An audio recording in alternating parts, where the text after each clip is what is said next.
Programme में खुशामदीद। मैं हूं आपका मेजबान समी इब्राहिम। आइए नजर डालते हैं आज की टॉप स्टोरीज पर। बैनुल-अक़वामी सतह पर आसाब तोड़ने के इक़दामात किए जा रहे हैं। अल्ताफ हुसैन, तमाम कातिल जल्द गिरफ्तार कर लिए जाएंगे, लंदन पुलिस। साबिक़ सदर परवेज मुशर्रफ के खिलाफ मुकदमा दर्ज करने का हुक्म। FIA की खुसूसी टीम मुशर्रफ के इक़दामात की तहकीकात करेगी। स्विस अदालत को लिखे जाने वाले खत में तब्दीली का इंकशाफ। हुकूमत सदर जरदारी के खिलाफ मुकदमा चलाने के लिए तैयार।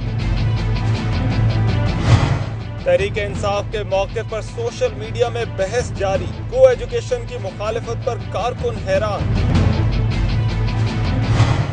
IMF से मुज़ाकरात का मामला खटाई में पड़ गया। सख्त शराइत से हुकूमत परेशान।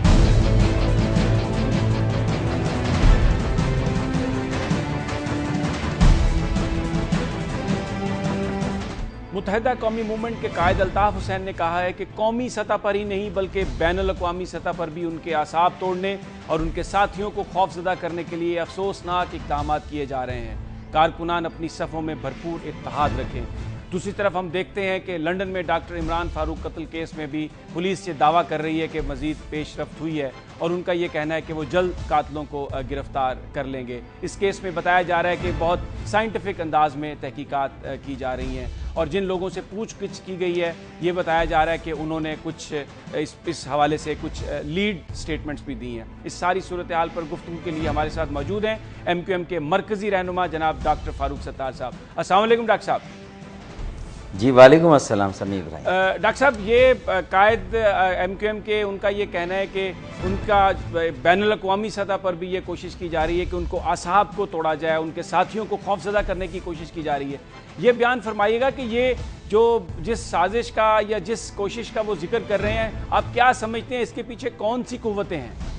देखिए, उन्होंने दोनों बातें की हैं कि भाई ये बैनुल-अक़वामी सतह पर भी ऐसे इक़दाम किए जा रहे हैं और कौमी सतह पर भी ऐसे इक़दाम किए जा रहे हैं कि जिसके ज़रिए से कायदे तहरीक अल्ताफ़ भाई के आसाब तोड़े जाएं और MQM के कारकुनों को खौफज़दा किया जाए।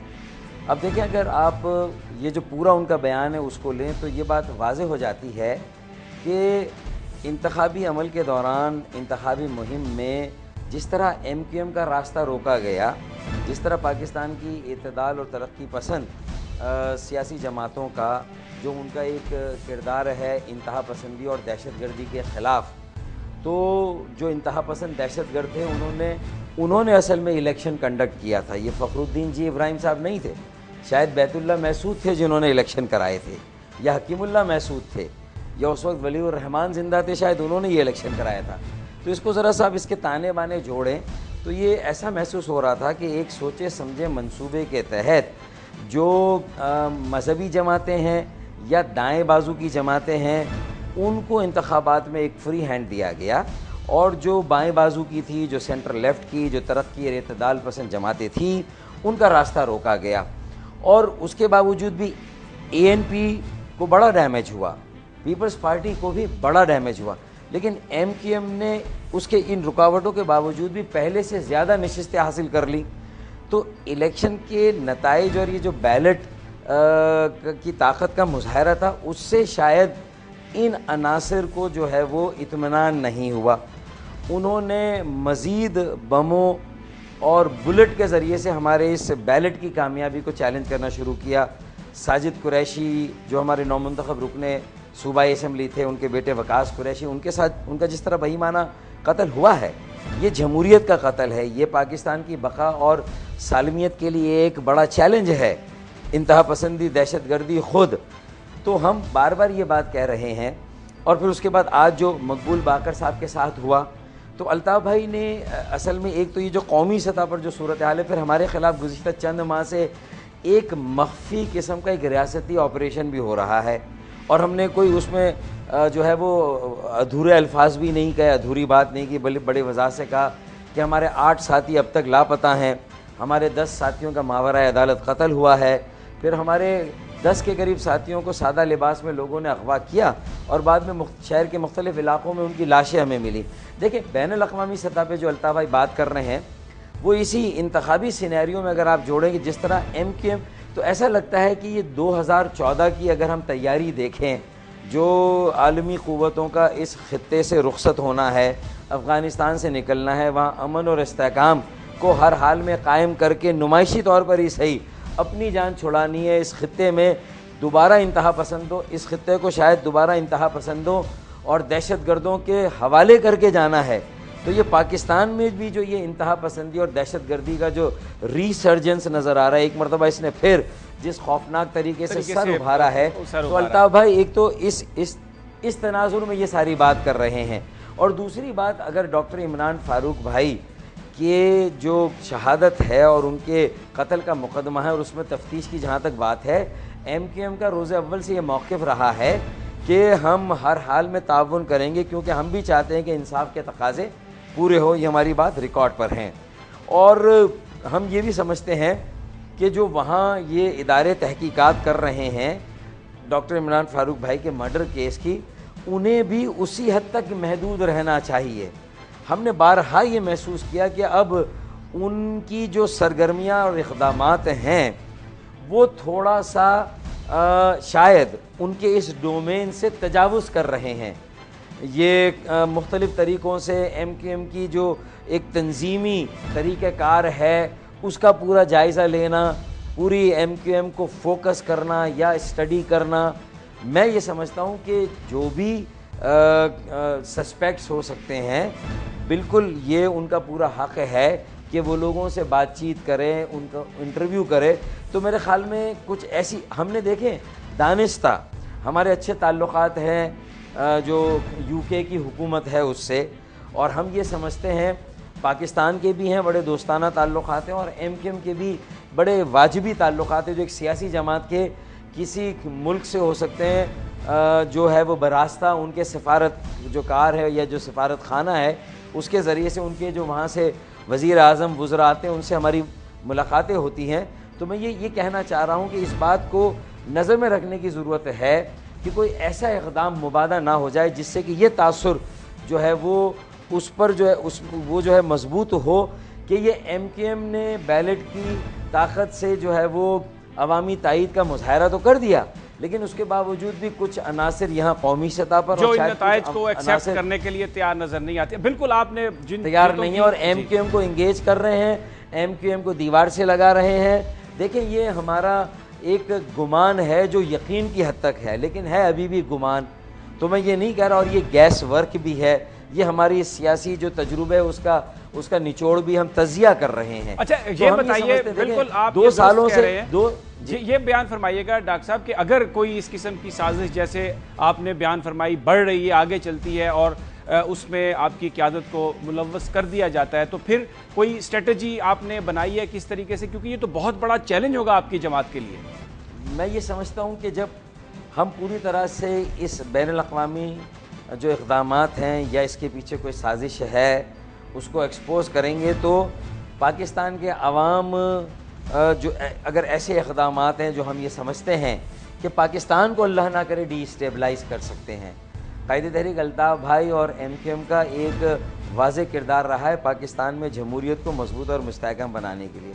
बल्कि हम तो ये कहते हैं कि ये जो रवायती जमहूरियत है जिसमें आवाम की कोई शिरकत और शमूलियत नहीं है, इसे और पार्टिसिपेटरी बनाएं, इसमें मुतवसत और गरीब तबके को इंतखाबी इस्लाहत के ज़रिए से आगे आने का और मौका दें, मकामी हुकूमतों का एक मौसर निज़ाम कायम करें ताकि सही मानों में एक पार्टिसिपेटरी डेमोक्रेसी पाकिस्तान में कायम हो सके।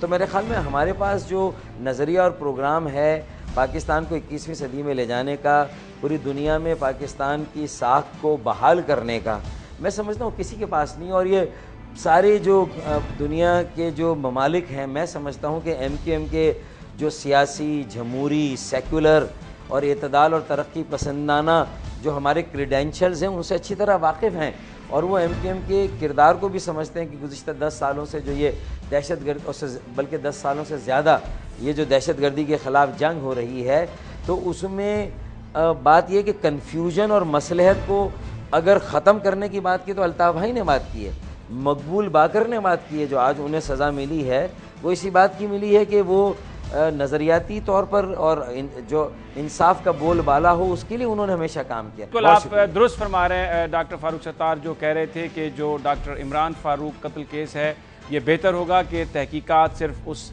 कत्ल के जो मुजरम थे उनको पकड़ने तक महदूद रखी जाएं। एक गुमान है कि शायद कुछ ताकतें जो हैं वो MQM को नुकसान पहुंचाने के लिए कोई साजिश का जाल ना बुन रही हों। ये अगर हुआ तो उनका कहना था कि इससे पाकिस्तान के इस्तेहकाम को शदीद ख़तरा लाहक हो सकता है। और ये भी कहा उन्होंने कि ये वक्त है कि तमाम सियासी क़ुव्वतें और अस्करी इदारे, इंटेलिजेंस एजेंसीज़ आपस में मिलकर बैठ कर एक ऐसी पॉलिसी बनाएं जिससे पाकिस्तान के जो खतरात हैं उनसे पाकिस्तान को निकाला जा सके। नाजरीन, यहाँ पर वक्त एक ब्रेक का, हमारे साथ रहिए और ब्रेक के बाद हम बात करेंगे इस स्टोरी पर।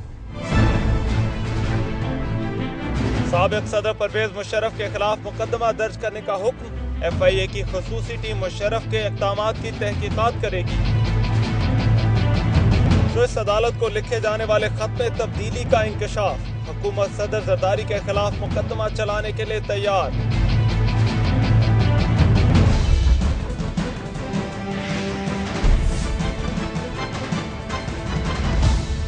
आज सुप्रीम कोर्ट में इंकशाफ किया गया कि साबिक हुकूमत ने 22 नवंबर को स्विस हुकाम को दूसरा खत लिखा था जिसका रिकॉर्ड वजारत कानून के पास मौजूद ही नहीं है। इस खत में हुकूमत का मौक़िफ़ था कि सदर को इस्तिस्ना हासिल है, सदर के खिलाफ केसेस बंद कर दिए जाएं। यह भी कहा गया कि मनी लॉन्ड्रिंग के केसेस में हुकूमत पाकिस्तान की कोई दिलचस्पी नहीं। याद रहे कि इससे कबल 5 नवंबर 2012 को भी सुप्रीम कोर्ट के हुक्म से स्विस हुकाम को एक खत लिखा गया था जिसमें कहा गया था कि सदर के खिलाफ केसेस खोले जाएं। बताया गया है कि पहला खत तो अटॉर्नी जनरल की तरफ से भेजा गया था, लेकिन दूसरा खत हुकूमत के अपने काउंसिल ने लिखा था। सुप्रीम कोर्ट का कहना था कि वजारत कानून और अटॉर्नी जनरल ने अदालत को बेखबर रखा, जिसके संगीन नताइज जिम्मेदारान को भुगतना पड़ेंगे। ये सारी सूरत हाल क्या है, इस पर बात करने के लिए हमारे साथ मौजूद है मारूफ कानूनदान सलमान अकरम राजा साहब। अस्सलाम वालेकुम राजा साहब। जी अस्सलाम वालेकुम। राजा साहब, गुज़श्ता 3 साल हमने देखा कि ये जो NRO केस है और इसने पूरी कौम को जकड़ के रखा, सियासत को जकड़ के रखा, और जब खत लिख दिया गया था तो शायद ये एक इम्कान पैदा हो गया था कि अब इससे बाहर निकल आई है कौम। लेकिन आज फिर ये जो सुप्रीम कोर्ट में ये इंकशाफात हुए हैं, अब किस सिमत जाएंगे हम, क्या होगा आगे? देखिए जी, आज जो इंकशाफ हुआ है, मैं उस वक्त कमरा अदालत में ही मौजूद था। अटॉर्नी जनरल मुनीर मलिक साहब ने अदालत से इजाज़त चाही और कहा कि मैं कुछ बताना चाहता हूँ, और जो कुछ उन्होंने कहा वो सुनकर कमरा अदालत में मौजूद हर शख्स शशदर रह गया। जज साहिबान, चीफ जस्टिस साहब, उनके चेहरे से हैरत बिल्कुल बहुत ही वाज़ेह थी। ये इंतहाई एक बौंडा और बचगाना किस्म का मजाक है जो अदालत के साथ किया गया। 5 नवंबर को एक ख़त लिखा गया, उसके 2 हफ्ते बाद 22 नवंबर को कह दिया गया कि हमारा वो ख़त बेमानी है इन इफ़ेक्ट, और हम बिल्कुल हुकूमत पाकिस्तान नहीं चाहती कि मुकदमे दोबारा शुरू किए जाएँ, हमारी कोई दरख्वास्त ना समझी जाए स्विट्ज़रलैंड में किसी मुकदमे में फ़रीक बनने की, सिविल पार्टी या फॉर म्यूचुअल असिस्टेंस। ये भी कहा गया कि ये मुकदमे बोगस थे, जो मुकदमे थे पाकिस्तान में उनमें मरकज़ी जो मुलजिम थे वो बरी हो चुके हैं, लिहाजा पाकिस्तान को कोई नुकसान नहीं पहुँचा और कोई ऐसा अमर नहीं है जिसकी वजह से इन मुकदमात को स्विट्ज़रलैंड में दोबारा शुरू किया जाए। अब ये तमाम सूरत हाल सामने आई लगता है हुकूमत में आने के बाद, और ये 22 नवंबर 2012 का जो मामला है वो 5-6 महीने मख्फी रहा। यहाँ ये भी हुआ कि 22 नवंबर के ख़त के बाद स्विस हुकाम ने एक ऑर्डर पास किया जिसमें उन्होंने कहा कि चूँकि पाकिस्तान की तरफ से मुतज़ाद हमें खतूत मिले हैं, एक 5 नवंबर का और एक 22 नवंबर का, हम नहीं समझते कि इन खतूत को मिलाकर पढ़ा जाए, तो ये हुकूमत पाकिस्तान की तरफ से दरख्वास्त है मुकदमात के दोबारा इजरा की, लिहाजा मुकदमे नहीं खोले जाएंगे। उन्होंने गालिबन अपने ऑर्डर में लिमिटेशन का जिक्र भी किया 15 साल का, लेकिन लगता ये है कि लिमिटेशन के बावजूद कुछ इम्कान था स्विस कानून के तहत मुकदमों के दोबारा शुरू होने का, इसीलिए ये दूसरा ख़त 22 नवंबर का जिसको खुफिया रखा गया वो लिखा। अगर कोई इम्कान ना होता तो 5 नवंबर के ख़त के बाद हुकूमत को कुछ और करने की ज़रूरत नहीं थी, कोई खौफ ज़रूर था जिसकी वजह से ये 22 नवंबर का ख़त लिखना पड़ा। फिर यूँ हुआ कि जब स्विस हुकाम ने अपना फ़ैसला दे दिया कि हम मुकदमात नहीं खोलेंगे, उसके बाद 10 दिन का वक्त हुकूमत पाकिस्तान को मैसर था अपील करने के हवाले से। वो 10 दिन भी ज़ाया कर दिए गए। वहाँ पे पाकिस्तान की जो स्विट्ज़रलैंड में जो एम्बेसी है बर्न में, उन्होंने किसी को यहाँ मुतले नहीं किया गालिबन कि ये फ़ैसला आ गया है और 10 दिन हैं अपील करने के लिए। ये बात भी अब सामने आई है पिछले लगता है चंद हफ्तों में या चंद दिनों में। तो एक ये दूसरी एक साजिश की गई कि उस फैसले के बाद किसी को बताया नहीं गया, या अगर बताया गया तो मजाज हुकाम ने अपील दायर करना ज़रूरी नहीं समझा, और ये बिल्कुल पूरी हत्तुल इम्कान कोशिश की गई कि इन मुकदमात को स्विट्ज़रलैंड में दफन कर दिया जाए। ये तमाम बात आज सामने आई अदालत उज़्मा के, और ज़ाहिर है अब ये देखना होगा कि सब में कौन कौन जिम्मेदार है। उस वक्त की लॉ सेक्रेटरी तो ज़ाहिर है यकीनन जिम्मेदार। अच्छा, ये तो आप सलमान साहब ये दुरुस्त फरमा रहे हैं कि यहाँ पर तहकीकात होगी, जो जिम्मेदारान है उनके खिलाफ भी एक्शन लिया जाएगा। ये बयान फरमाइएगा कि अब कोई सूरत है हुकूमत पाकिस्तान इन मुकदमात को स्विट्ज़रलैंड की अदालतों में दोबारा खुलवा सके? देखिए जी, आज अदालत को अटॉर्नी जनरल साहब ने यह भी बताया कि अब अपील दायर कर दी गई है। अगरचे अपील दायर करने का वक्त 10 दिन था, लेकिन अब अपील दायर की गई है, और ये जवाज़ बनाया गया है अपील में कि चूंकि हुकूमत पाकिस्तान को इतला अब हुई है, लिहाजा 10 दिन का जो वक्त है वो अब से गिना जाए। अगर ये बात मान ली जाती है तो फिर तो इम्कान है कि स्विट्ज़रलैंड में अपील सुनी जाए, और अपील के नतीजे में हुकूमत पाकिस्तान अपना मौक़िफ़ 22 नवंबर के ख़त से हटकर कोई मौक़िफ़ पेश करे और कहे कि वाकई पाकिस्तान में करप्शन हुई थी या पाकिस्तान को नुकसान पहुंचा है और हम इन मुकदमात के दोबारा इजरा में दिलचस्पी रखते हैं। लेकिन अगर ये अपील नहीं सुनी जाती इस बिना पे कि 10 दिन का वक्त गुजर गया, और 10 दिन के अंदर अंदर पाकिस्तानी एम्बेसी को जो स्विट्ज़रलैंड में है अपनी हुकूमत को इतला करनी चाहिए थी उस वक्त, उनकी नाअहली की वजह से स्विस हुकाम अगर ये कहें कि हम नहीं वक्त आपको मजीद देंगे, तो फिर मामला ख़त्म हो जाएगा। अच्छा राजा साहब, ये मामला स्विस हुकाम और स्विस कानून पर मबनी है। अच्छा, ये बयान फरमाइएगा कि जिस वक्त सुप्रीम कोर्ट के अहकामात पर हुकूमत पाकिस्तान ने ख़त लिख दिया, तो कानूनी तौर पर उसके बाद हुकूमत पाकिस्तान या जो वजारत कानून है वो इस बात की पाबंद थी कि और कोई लेटर ना लिखा जाए, या उन्हें कोई इख्तियार हासिल था कि वो किसी किस्म का भी लेटर बाद में लिख सकते हैं?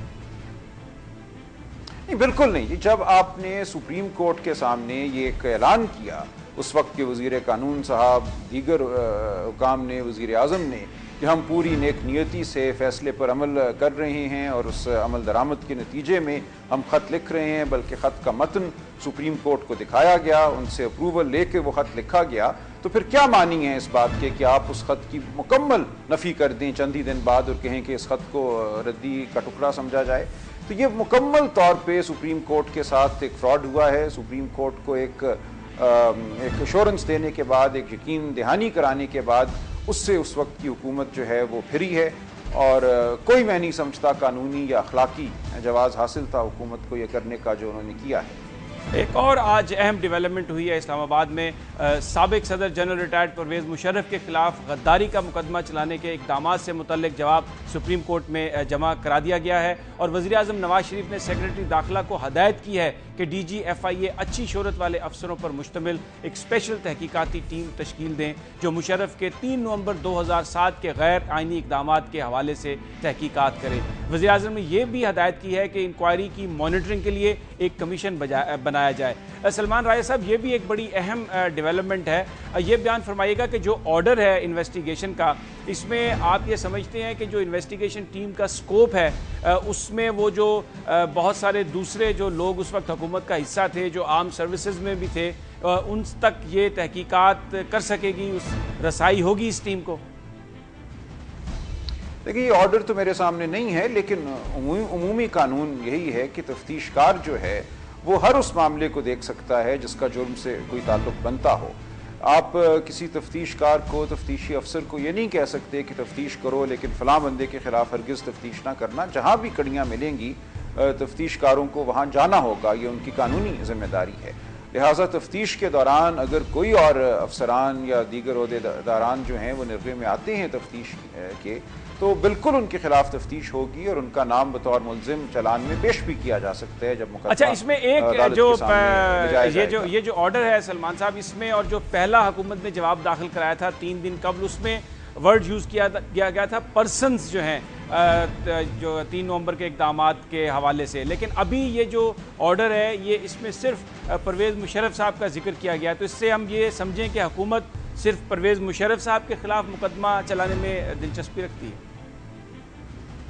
देखिए, हो सकता है हुकूमत के जहन में ऐसी कोई बात हो, लेकिन ये बात यहाँ रुक नहीं सकती। अगर तफ्तीश के दौरान किसी और का रोल सामने आता है तो फिर उस रोल को छुपाना बदयानती होगी। लिहाजा तफ्तीशी अफसरान को एक शफाफ तफ्तीश करके उसको अदालत के सामने रखना होगा, अपने हुकाम बाला के सामने रखना होगा और फिर चालान की शक्ल में अदालत में मामले को ले जाना होगा। जो अबूरी हुक्म था राजा साहब, जो अबूरी हुक्म था उसमें तो ये मेंशन है कि इसमें कैबिनेट से कंसल्ट किया गया, चीफ ऑफ जनरल स्टाफ से कंसल्ट किया गया, कोर कमांडर्स से कंसल्ट किया गया, तो वो जो अबूरी ऑर्डर है वो भी तहकीकाती टीम उसको इग्नोर तो नहीं कर सकेगी? नहीं कर सकेगी। और वो ऑर्डर ना भी होता तो मैं ये अर्ज कर रहा हूं, अगर सिर्फ ऑर्डर में परवेज मुशर्रफ का भी नाम लिखा हो तो परवेज मुशर्रफ से जिस किसी का भी राब्ता था या जिस किसी का भी कोई रोल निकलेगा, तफ्तीशकारों को वो रोल सामने लाना होगा, उसको छुपा नहीं सकते, वरना तहकीक उनकी तफ्तीश जो है वो बिल्कुल गैर शफाफ हो जाएगी। बहुत मामलात को खुलकर बयान करना होगा। बहुत बहुत शुक्रिया सलमान अकरम राजा साहब, जो कह रहे थे कि अब जब तहकीकात होंगी परवेज़ मुशर्रफ के 3 नवंबर के इक़दामात की, तो उसमें यह मुमकिन नहीं होगा कि जो तमाम वो दूसरे लोग जो उनके साथ शामिल थे उनको इग्नोर किया जा सके, उन्हें भी इन मुकदमात का सामना शायद करना पड़ेगा। नाजरीन, यहाँ पर वक्त हुआ एक ब्रेक का, हमारे साथ रहिए और ब्रेक के बाद हम बात करेंगे इस स्टोरी पर। तहरीक इंसाफ के मौके पर सोशल मीडिया में बहस जारी, को एजुकेशन की मुखालिफत पर कारकुन हैरान।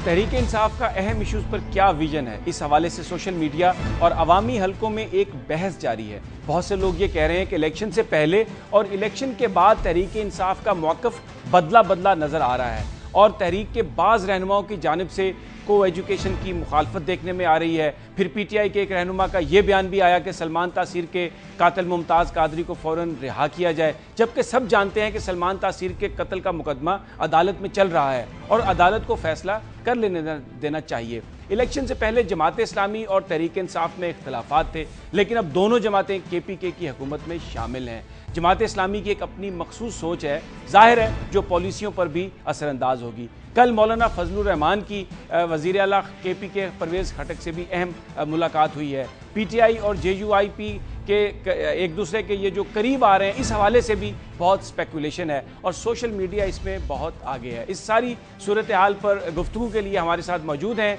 तहरीक इंसाफ के सेक्रेटरी जनरल जनाब डॉक्टर आरिफ अलवी साहब। डॉक्टर साहब, ये जो बहस चल निकली है तहरीक इंसाफ के विजन के हवाले से, ख़ास तौर पर सोशल मीडिया और आपकी जो अपोनेंट सियासी जमातें हैं उनका जो मीडिया विंग है वो बहुत ज़्यादा इस चीज़ को हाईलाइट कर रहा है कि आपकी सोच में एक तब्दीली है। देखिए, मैं अपनी बात पहले कर लूँ को एजुकेशन के हवाले से। जो मेरा हमेशा ओपिनियन था वो आज भी वही है। देखिए, को एजुकेशन के हवाले से पेरेंट्स का राइट है कि वो अपने बच्चों को किस स्कूल में भेजें, और जिन एरियाज़ के अंदर कल्चरली वहाँ के लोग ये चाहते हैं कि को एजुकेशन ना हो, तो मैं समझता हूँ कि वहाँ पर इस बात को इम्पोज नहीं करना चाहिए। बस यही मेरा ओपिनियन है और कुछ नहीं है। लेकिन प्राइमरी एजुकेशन पाकिस्तान में बहुत सारी जगहों पर मखलूत इस माना करके होती है कि बच्चे और बच्चियां इकट्ठा बैठकर मदरसों में भी पढ़ लेते हैं हर जगह, मगर सेकेंडरी एजुकेशन और हायर एजुकेशन के अंदर दुनिया भर के अंदर बॉयज़ ओनली और गर्ल्स ओनली स्कूल्स भी होते हैं, चर्चेस के नीचे भी होते हैं। तो मैं ये नहीं समझता हूँ कि कुछ एरियाज़ के अंदर लोग ये चाहें कि को एजुकेशन ना हो तो उसमें हुकूमत स्टैंड ले कि नहीं जी हम ज़बरदस्ती को एजुकेशन वहाँ रखेंगे। ये बात मेरी समझ में नहीं आती। बस मेरा इतना ही स्टैंड है, इससे ज़्यादा मेरा कोई स्टैंड नहीं है। अच्छा अलवी साहब, मैंने को एजुकेशन की मुखालिफत नहीं की। आप मेरी बात अगर समझ रहे हैं, अगर इसके अंदर कोई इबाहम है और अगर मैं गलत कह रहा हूँ तो आप मुझे बता दीजिए। आप समझते हैं कि नहीं को एजुकेशन इम्पोज करनी चाहिए पाकिस्तान के हर एरिया के अंदर, तो शायद उसकी मैं मुखालफत करूँगा और बहुत सारे इलेक्टेड लोग मुखालफत करेंगे कि इम्पोज नहीं करो, है चॉइस भी रखो। कुछ स्कूल्स को एजुकेशन के खुल सकते हैं, खुलें, मगर ये कि जिन एरियाज़ के अंदर अक्सरियत ये चाहती हो कि नहीं को एजुकेशन नहीं होना चाहिए, तो वहाँ पर इसको इशू ना बनाया जाए। इशू ये हो कि लड़कियों की तालीम ज़रूरी है, ना कि इशू को कंट्रोवर्सी में डाल दिया जाए। इसमें मेरा कोई उबाम नहीं है। हमेशा मैं ये सोचता रहा हूँ, आज भी ये सोचता हूँ, मेरी पार्टी का मौक़िफ़ भी यही है, बदला भी नहीं है। अच्छा अलवी साहब, बिल्कुल आपका ये जो मौक़िफ़ है, ये आप बयान फरमा रहे हैं, कुछ हलकों की जानिब से ये बात की गई है कि जहाँ पर इस वक्त को एजुकेशन है, अगर वहाँ पर बच्चे बच्चियाँ पढ़ रहे हैं तो वो अपने वालदैन की कंसेंट से ही पढ़ रहे हैं और वहाँ पर जो पेरेंट्स हैं उनकी कंसेंट से ही वो स्कूल खुल रहे हैं। लेकिन आपका ये कहना, मुझे कोई इतराज़ नहीं, मुझे कोई इतराज़ नहीं है। जहाँ स्कूल्स को एजुकेशन के चल रहे हैं चलते रहें, अनलेस वहाँ पर कोई इशू हो जिसकी वजह से कोई बात हो, वरना जो चल रहे हैं। मैंने कब कहा यार को एजुकेशन बंद कर दो? मेरी किसी लफ्ज़ से आपने सुना? मैंने तो सिर्फ ये कहा कि जिन एरियाज के अंदर लोग, वहाँ की आबादी समझती है कि को एजुकेशन, यार ये कल्चरल चीज़ें हैं, इसको एजुकेशन के ऊपर लागू मत करो। ये कंपलसरी करें कि लड़कियों की तालीम हो। बहुत सारे एरियाज में बच्चियों की तालीम नहीं हो रही है और कंट्रोवर्सी को एजुकेशन के जरिए शुरू हो जाए, इसकी क्या ज़रूरत है भाई? अच्छा, ये बयान फरमाइएगा कि कुछ कायदीन की जानिब से ये भी डिमांड्स आ रही हैं कि जो सलमान तासीर साहब के कातिल हैं उनको फौरी तौर पर रिहा किया जाए। हालांकि एक मुकदमा चल रहा है उनके खिलाफ, तो जाहिर है जब तक अदालत फैसला नहीं करेगी उनको रिहा नहीं किया जा सकता। जनाब बिल्कुल आपने सही कहा, इसीलिए हमारे मुजाहिद अली साहब ने ये बात असेंबली में कही थी। मैं भी वाकिफ़ नहीं था, जब उन्होंने बात कह दी उसके बाद मुझे पता चला और मैंने फ़ौरन खड़े होकर पॉइंट ऑफ ऑर्डर के अंदर ये वजाहत की कि जी ये पार्टी ओपिनियन नहीं है, पार्टी की डायरेक्शन नहीं है, पार्टी का विजन नहीं है। अच्छा, और मैंने बाद में मुख्तलिफ़ जगहों पर यह कोट किया कि इमरान खान साहब ने कई मरतबा ये बात मजम्मत की थी सलमान तासीर साहब के कत्ल के एतबार से, और ये भी कहा था कि लोग हार क्यों पहना रहे हैं उसको, और ये भी कहा था कि जो करार वाकई कानूनन सज़ा होनी चाहिए वो होनी चाहिए, और उसी पर हम आज भी कायम हैं। मगर एक हमारे MNA ने ये बात कही थी जो पार्टी ओपिनियन नहीं है, और इतना ही मैं आपसे कह सकता हूँ। बाकी खान साहब की और उनकी गुफ्तगू भी हुई इस सिलसिले में, और खान साहब ने स्ट्रिक्ट हिदायत दी है हम लोगों को कि पार्टी के लाइन के अंदर चलते हुए सारी बातें करो, इधर उधर अगर अपना ओपिनियन भी है तो उसको ख़त्म किया जाए। अच्छा, एक अलवी साहब, दुनिया में जब इलेक्शंस होते हैं तो जो बाद में अलाइंसेस बनते हैं नॉर्मली वो देखा जाता है ऐसी जमातों के दरमियान बनते हैं जिनकी सोच एक दूसरे के बहुत करीब होती है। इस वक्त आपका अलायंस है, ये आपसे किसने कहा? नहीं, ये आपसे गलत किसी ने कहा कि अलायंसेस बनते हैं। आप ये बताइए MQM और पीपल्स पार्टी की सोच में क्या हम आहंगी है जो 5 साल सिंध के अंदर अलायंस रहा? आप बताइए, कोई हम आहंगी नहीं? इसका जवाब तो MQM और पीपल्स पार्टी दे सकते हैं, लेकिन जो रिलीजियस है, मगर आपने दुनिया की जब आपने दुनिया की मिसाल दी तो मैंने भी एक मिसाल दी। यकीनन दुनिया आपने अपना जवाब देगी इस सिलसिले में, मैं तो अपना जवाब दे सकता हूं। इसमें अलवी साहब एक बात है, अलायंस नहीं बना है मेरे भाई, कोalition बना है। There is a difference between alliance and a coalition. अच्छा, एक हिंदुस्तान के अंदर कम्युनिस्ट पार्टी और कांग्रेस पार्टी, अगर आप मुझे इजाजत दें, आपने बड़ी अच्छी मिसाल दी MQM और पीपल्स पार्टी की, तो अब फिर पीपल्स पार्टी और MQM को एक ही नज़र से देखा जाता है, तो अब आप ये समझते हैं कि फिर जमात इस्लामी और तहरीक इंसाफ को एक ही नज़र से देखा जाए? जनाब मैंने आपको मिसाल दी कांग्रेस और कम्युनिस्ट पार्टी की, बिल्कुल वेरिड डायरेक्शंस हैं, वेरिड आइडियोलॉजीज हैं, उसके बावजूद coalition government is a different story, alliance नहीं है। पार्टी के ख्यालात इन कोalitions के अंदर यकजा नहीं होते, ये अलायंस नहीं है मेरे भाई, ये कोalition है। अलवी साहब, अगर दोनों जमातें, मतलब ये होता है, अगर दोनों जमातें मिलकर हुकूमत कर रही हैं, अगर दोनों जमातें मिलकर हुकूमत कर रही हैं तो फिर पॉलिसी में तो वो असरअंदाज होगी वो बात, चाहे आप उसको अलायंस कहें या उसको कोalition कहें। हुजूरे वाला नहीं, आप फिर गलत समझ रहे हैं और गलत तरफ ले जा रहे हैं। उनका मैनिफेस्टो अलग है, हमारा मैनिफेस्टो अलग है। जो इन एरियाज के अंदर गवर्नेंस के अंदर कुछ नुकात पर इत्तेफाक होगा और वो गवर्नेंस में आएंगी।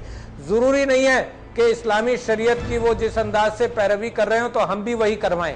आप समझें इस बात को कि जब कोalition होगा तो वो गुड गवर्नेंस पर कोalition होगा और ऑनेस्टी और इंटेग्रिटी पर कोalition होगा कि करप्शन खत्म हो, गवर्नेंस बेहतर हो, चोरी ना हो, ना कि पार्टी की आइडियोलॉजीज पर एक अलायंस। अच्छा, ये बयान ये फर्क है, ये फर्क अगर आप जहन में रखिए तो फिर मामला समझ में आ जाएंगे। दुरुस्त फरमा रहे हैं आप कि ये फर्क जहन में रखना चाहिए। अच्छा, ये बयान फरमाइएगा कि मौलाना फजलुर रहमान के साथ अगर आप नजदीक आए तो वो किन बुनियादों पर आएंगे?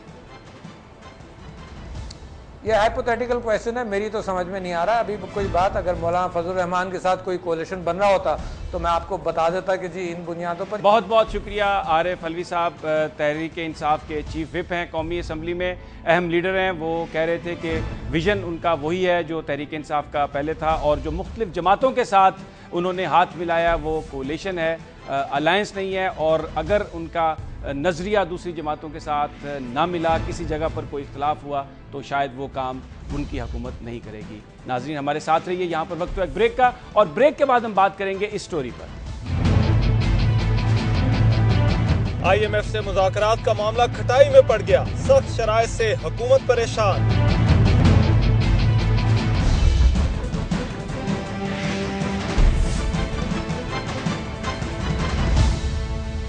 IMF से हुकूमती मुज़ाकरात का मामला तूल पकड़ता दिखाई दे रहा है। शुरू में ऐसा लग रहा था कि दोनों फरीकों के माबैन कोई मुआहदा तय हो जाएगा, लेकिन अब IMF की जो शराइत सुनने में आ रही है, उनसे ऐसा लग रहा है कि इस मामले में किसी भी किस्म की जल्द मस्बत पेशरफ्त मुश्किल होगी। IMF वालों का कहना है कि सेंट्रल बैंक ने इंटरेस्ट रेट कम कर दिया है। मॉनेटरी पॉलिसी और बजट खसारे पर भी IMF वक्त के तहफ़्फ़ुज़ात हैं। मौजूदा हुकूमत 2007 अरब रुपए का टैक्स हदफ हासिल करने में भी नाकाम नजर आ रही है, और बजट में $2 अरब की बैरूनी इमदाद का भी जिक्र है जो IMF से ही मुताल्लिका है। ताहम IMF वालों का मौक़िफ़ है कि अभी उनसे कोई मुआहदा नहीं हुआ। बिजली पर सब्सिडी ख़त्म करने के लिए भी पाकिस्तानी हुकाम पर जोर दिया जा रहा है। ताहम ऐसा अगर कर दिया गया तो खदशा है मुल्क में महंगाई का एक नया तूफान आ जाएगा। उधर IMF के नुमाइंदा वफ़द ने पाकिस्तान में अपना क्या मजीद बढ़ा दिया है, और माहिरीन का ख्याल है कि हुकूमत की एनर्जी पॉलिसी और पार्लियामेंट से बजट की मंजूरी के बाद ही वो पाकिस्तान के साथ कोई मुआहदा कर सकेंगे। माहिरीन का यह भी ख्याल है कि हुकूमत ने जो टैक्स टारगेट रखे हैं वो भी कोई हकीकत पर मबनी नहीं है, और टैक्स नेट बढ़ाने के लिए हुकूमत की तरफ से कोई ऐसे इकदाम नहीं किए गए। अब उनके नज़दीक हुकूमत के ये जो इकदाम हैं ये गुज़श्ता हुक्मरानों से कुछ ज़्यादा मुख्तलिफ नहीं है। ये सारी सूरत हाल क्या है, इस पर बात करने के लिए हमारे साथ मौजूद हैं माहिर माशियात जनाब डॉक्टर शाहिद हसन सदीकी साहब। अस्सलाम वालेकुम डॉक्टर साहब। जी वालेकुम अस्सलाम। डॉक्टर साहब, जो खबरें आ रही हैं IMF के साथ तो मामला खासा मुश्किल हो गया है, लेकिन जो एक बड़ी चीज़ जो परेशान करने वाली है कि इस हुकूमत की पॉलिसीज़ भी बज़ाहिर ऐसी ही लग रही हैं जो माजी में थी हुकूमत की, तो फिर फ़र्क क्या हुआ? देखिए, ऐसा है कि जो भी बज़ाहिर मुश्किलात नज़र आ रही हैं, ये बात यकीनी है कि पाकिस्तान IMF की शराइत पर और अमेरिका की अस्करी शराइत पर IMF से नया कर्जा लेगा ताकि पुराना कर्जा अदा किया जा सके। इसमें जो कुछ खेल हो रहा है, अमेरिका और IMF की कोशिश ये है कि पाकिस्तान के गिर्द इतना घेरा तंग कर दिया जाए और इतनी सख्त जो है शराइत हुकूमत से मनवा ली जाएँ कि हुकूमत और कौम के दरमियान एतमाद का बुरान हो, ताकि जब हुकूमत कमज़ोर होती है तो वॉर ऑन टेरर में वो डिक्टेशन ज़्यादा आसानी से लेती है। तो ये उन मकासद का हुसूल है। अल्टीमेटली हुकूमत पाकिस्तान उन तमाम शराइत को मान लेगी, और IMF को भी इस बात का पता है, क्योंकि आपको मैं याद दिलाऊं कि नवाज शरीफ साहब ने पिछले दौर में ये कहा था बहैसियत वज़ीर आज़म कि IMF की शराइत की वजह से हमें बजट बनाने की आज़ादी नहीं होती, और अगर हमसे ये भी कहा जाता है कि गरीब के मुंह से निवाला छीन लो तो हम ये बेरहमी करने पर मजबूर होते हैं। अब वो फिर हुकूमत पाकिस्तान को इसी पोजीशन में ले जा रहे हैं, और ये बज़ाहिर रेजिस्टेंस जो है वो कौम को ये तासुर दिया जा रहा है कि पाकिस्तान उनके साथ मुज़ाकरात कर रहा है, शराइत के ऊपर डिक्टेशन नहीं है। हालांकि ऐसी कोई बात नहीं है, ये सब एक सौदा है। एक वो चीज़ ये है कि आप पुराने कर्जे की अदायगी के लिए नया कर्जा ले रहे हैं और उसके लिए नई शराइत हैं। कौन सा पुराना कर्जा? अच्छा डॉक्टर साहब, IMF के साथ तो जो मामला है वो ठीक है, उनकी अपनी शराइत होंगी, लेकिन जो बात सामने आ रही है, जो हुकूमत ने अपने टारगेट्स रखे हैं, मसलन ये बात कही गई है कि जो टैक्स टू नेट रेशो है उसको हम ले आएंगे तकरीबन 10% तक, लेकिन जो उन्होंने अपना टारगेट बनाया है, जो अगर हम अमाउंट को देखें तो ऐसा लग रहा है कि जो टैक्स टू GDP रेशो है उसमें सिर्फ 0.7% का वो इजाफा कर सकेंगे। और फिर जो डेफिसिट बजट का कम करने की बात की जा रही है वो भी इसलिए ज़रा मुश्किल लग रहा है कि आप जो रेवेन्यू के टारगेट अपने बना रहे हैं वो आप उनको मीट नहीं कर पाएंगे। तो ये तो पाकिस्तान के अंदर हमारा जो हुकूमती स्ट्रक्चर है ये तो उसका मामला है, इसमें तो IMF इन्वॉल्व नहीं है। नहीं, देखिए इन्वॉल्व है या नहीं है, मैं आपको सिर्फ ये बता दूं कि 1988 से जब भी IMF के साथ मुज़ाकरात हुए यही जुमले दोहराए गए। IMF के साथ हमने 9 प्रोग्राम रखे उसके 1988 के बाद से, उनमें से 7 जो हैं वक्त से पहले ख़त्म कर दिए गए, एबंडन कर दिए गए, और हुकूमत ने ये कहा कि जो शराइत हमने पैसा लेने के लिए मानी थी हम उनको पूरा नहीं करना चाहते, ना पूरा कर सकते हैं। तो ये वही खेल है, वही तमाशा है। मैं आपको बता दूं 1996 से आप जितने भी इकनॉमिक सर्वेज़ हैं और 13-14 साल के और स्टेट बैंक की रिपोर्टें हैं और हुकूमत के बयानात हैं, उसमें यही होता है कि टैक्स और जीडीपी का जो है वो रेशो बढ़ाई जाएगी, टैक्स धनजान का दायरा वसी किया जाएगा, बजट खसारे पर काबू पाया जाएगा, अफरात ज़र को कंट्रोल किया जाएगा, आवाम की मुश्किलात में कमी की जाएगी। मगर बेसिकली वही फडेरा शाही कल्चर है, वही जो है IMF की शराइत हैं, वही मईशत के लिए तबाहकुन चीज़ें। इसलिए कि मैं अब भी ये कहना चाहता हूँ कि पाकिस्तान की बड़ी सियासी पार्टियों में, पाकिस्तान के स्टेट बैंक में, कमर्शियल बैंक्स में ताजिर, सनतकार, वडेरे, सिविल और मिलिट्री ब्यूरोक्रेसी और वो लोग जो मैटर करते हैं, उनमें एक गठजोड़ है कि 19 करोड़ आवाम को ऊपर बोझ डालकर ताकतवर तबकों को जो है वो जो है फ़ायदा पहुँचाया जाएगा। और दो किस्म की शराइत आवाम पर नाफिज होती हैं। एक वो जो IMF लगाता है, IMF कभी ये नहीं कहता, मैं आपको बता दूं, कभी नहीं कहता कि आप ज़री शोबे को टैक्स लगाएं, कभी ये नहीं कहता कि हर किस्म की आमदनी पर टैक्स आयद करें। क्यों? क्योंकि उससे मईशत बेहतर होगी। लेकिन वो ये कहता है कि जी पावर सेक्टर की सब्सिडी ख़त्म करें, बिजली के नर्ख बढ़ाएं, रुपए की कदर गिराएं। तो इस किस्म की जो चीज़ें होती हैं वो आवाम को निचोड़ने की, मईशत को कमज़ोर करने की, एतमाद का। बहुत बहुत शुक्रिया डॉक्टर शाहिद हसन सदीकी साहब, जो कह रहे थे कि जो मुस्लिम लीग नून ने बात अपने एजेंडे में लिखी थी उस पर अमल दरामद नहीं हो रहा। अगर उस पर अमल दरामद हो और जो करप्शन है उसको ख़त्म किया जाए तो फिर न टैक्स बढ़ाना पड़ेगा और न आवाम पर कोई बोझ डलेगा। नाजरीन, आज के प्रोग्राम का वक्त ख़त्म होता है। कल आपसे फिर मुलाकात होगी टॉप स्टोरीज और एनालिसिस के साथ। इजाज़त दीजिए, अल्लाह हाफिज़।